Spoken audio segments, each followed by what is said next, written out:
Bapak, Ibu, Saudara-saudari terkasih dalam Tuhan kita Yesus Kristus, semoga kita sekalian senantiasa beroleh damai sukacita, berkat berlimpah, dan kasih karunia Tuhan. Pada hari ini Kamis 9 Maret 2023, Kamis Pekan Prapaskah kedua, kita akan bersama-sama merenungkan firman Tuhan dari Injil Lukas bab 16 ayat 19 sampai 31.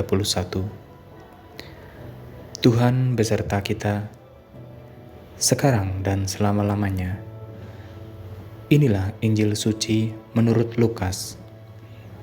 Dimuliakanlah Tuhan. Adalah seorang kaya, pakaiannya mahal-mahal, dan hidupnya mewah setiap hari. Di depan pintu rumahnya ada seorang miskin bernama Lazarus. Badannya penuh dengan borok. Ia ingin mengisi perutnya dengan remah-remah yang jatuh dari meja orang kaya itu. Anjing bahkan datang menjilat boroknya. Orang miskin itu kemudian meninggal, lalu dibawa malaikat ke tempat terhormat di samping Abraham di surga. Orang kaya itu meninggal juga dan dikuburkan. Di dunia orang mati, ia menderita sekali. Dan pada waktu ia memandang dari sana ke atas, ia melihat Abraham di tempat yang jauh, dan Lazarus ada di samping Abraham. "Bapak Abraham," seru orang kaya itu, "kasihanilah saya." Serulah Lazarus mencelupkan jarinya ke dalam air, lalu datang membasahi lidah saya. "Saya sengsara sekali di dalam api ini." Tetapi jawab Abraham, "Ingatlah anakku, seumur hidupmu engkau sudah mendapat semua yang baik-baik, sedangkan Lazarus mendapat yang jelek-jelek. Sekarang ia senang di sini, dan engkau sengsara. Selain itu, di antara engkau dan kami sudah dibuat sebuah jurang yang besar, supaya orang dari sini tidak dapat ke sana, dan orang dari sana tidak dapat ke sini." "Kalau begitu, Pak," kata orang kaya itu, "saya minta dengan sangat Bapak mengutus Lazarus ke rumah ayah saya. Ada 5 saudara saya di situ. Suruhlah Lazarus memperingatkan mereka, supaya jangan sampai mereka pun jatuh ke tempat siksaan ini." Abraham menjawab, "Mereka sudah punya buku-buku Musa dan buku para nabi. Biarlah mereka menuruti apa yang tertulis dalam buku-buku itu." Tetapi orang kaya itu menjawab, "Itu tidak cukup, Bapak Abraham. Tetapi kalau ada orang mati hidup kembali dan datang kepada mereka, mereka akan bertobat dari dosa-dosa mereka." Tetapi Abraham berkata, "Kalau mereka tidak menghiraukan perintah Musa dan nabi-nabi, pastilah mereka tidak akan percaya juga, biarpun ada orang yang mati hidup kembali." Demikianlah Injil Tuhan. Terpujilah Kristus. Pada sore hari ini, renungan singkat ini akan saya mulai dengan kalimat, "Diberkatilah orang yang mengandalkan Tuhan, yang menaruh harapannya pada Tuhan." Bila kita cermati, orang kaya tersebut tidak berbuat sesuatu yang mendatangkan kerugian bagi Lazarus. Namun, karena ia tidak berbuat apa-apa, maka dapat disimpulkan orang kaya tersebut tidak peduli dengan sesama.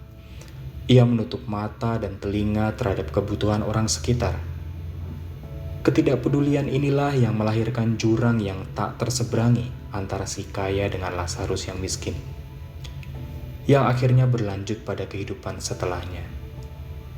Jurang inilah yang seharusnya dijembatani dengan bela rasa dan keterlibatan yang nyata. Hal senada diungkapkan oleh Paus Fransiskus dalam homilinya pada Kamis pagi 12 Maret 2020. Bapa Suci menekankan agar jurang yang terbentang di antara keduanya dapat dihilangkan, dibutuhkan komunikasi kasih. Tidak memandang rendah atau kecil sesama yang lain dan menyadari bahwa setiap dari mereka saling terhubung dan membutuhkan. Karena pada saat kita tidak mempergunakan kesempatan untuk berdialog, kita akan mengalami stagnasi. Kita tidak lagi berkembang dan menjadi pribadi yang egois.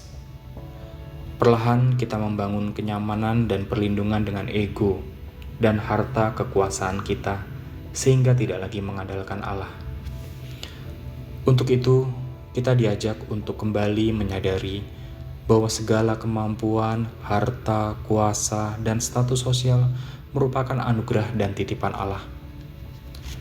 Itu semua bersifat sementara dan seharusnya dipergunakan untuk mencapai keselamatan bersama. Keselamatan yang terlaksana melalui kemauan untuk saling berbagi dan melayani sesama, khususnya yang membutuhkan. Dengan membantu sesama, kita bukan saja menyelamatkan mereka di dunia ini, tetapi juga memperoleh amal demi bekal menuju keselamatan kekal di surga. Melalui Injil hari ini kita diminta untuk peduli terhadap orang lain. Sudah saatnya, khususnya di masa Prapaskah ini, kita sadar bahwa banyak orang membutuhkan uluran kasih kita. Mari kita membangun sikap yang benar terhadap harta kekayaan yang kita miliki.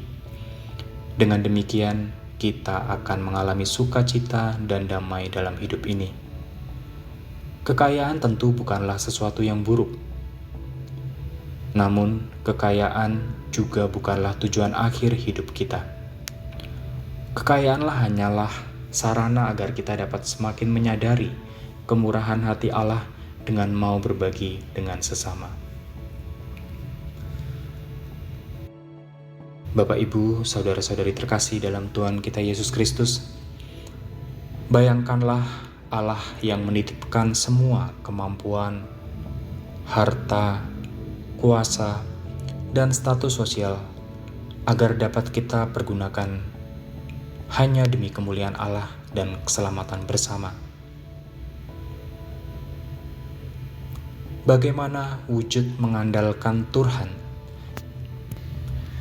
Bagaimana wujud mengandalkan Tuhan tercermin dari kepedulian kita dalam menyalurkan berkat Tuhan bagi sesama yang membutuhkan. Marilah berdoa. Ya Bapa, ajarlah kami untuk menyadari kasih-Mu melalui kesadaran untuk berani berbagi dengan sesama yang membutuhkan. Semoga dalam masa Prapaskah ini, Engkau sungguh memampukan kami untuk berbela rasa bagi sesama yang membutuhkan melalui kesadaran untuk berani berbagi, untuk menyisihkan rezeki yang kami miliki,